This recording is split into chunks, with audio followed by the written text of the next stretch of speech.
L'Afrique n'a pas seulement participé à l'histoire, elle l'a commencée. Dans son ouvrage majeur, Nation nègre et culture, publié en 1954, Diop propose une thèse qui bouleverse tout. L'Égypte ancienne était une civilisation africaine noire, et c'est d'elle que la Grèce antique a reçu l'héritage scientifique et philosophique que l'Occident s'attribue depuis des siècles.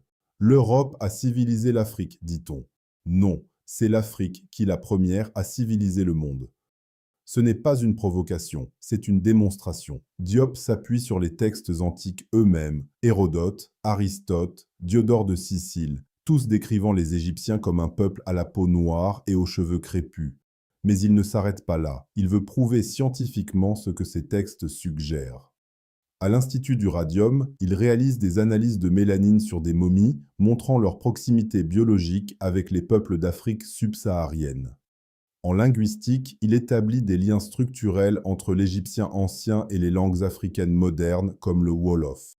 Des racines communes, des grammaires semblables, des logiques identiques. L'unité culturelle de l'Afrique n'est pas un rêve, c'est une réalité historique et linguistique. C'est une révolution intellectuelle. Pour la première fois, un Africain utilise les outils de la science occidentale pour démonter les mythes occidentaux.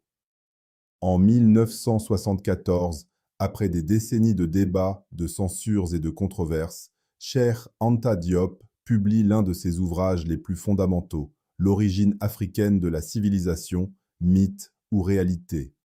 Ce livre est une réponse directe à l'histoire coloniale, mais surtout une enquête scientifique sur les racines de la civilisation humaine. Il ne s'agit pas de revendiquer une fierté identitaire, mais de restaurer la vérité anthropologique et historique.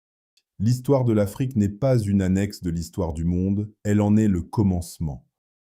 Dans cet ouvrage, Diop ne cherche pas à convaincre par la passion, mais par la preuve.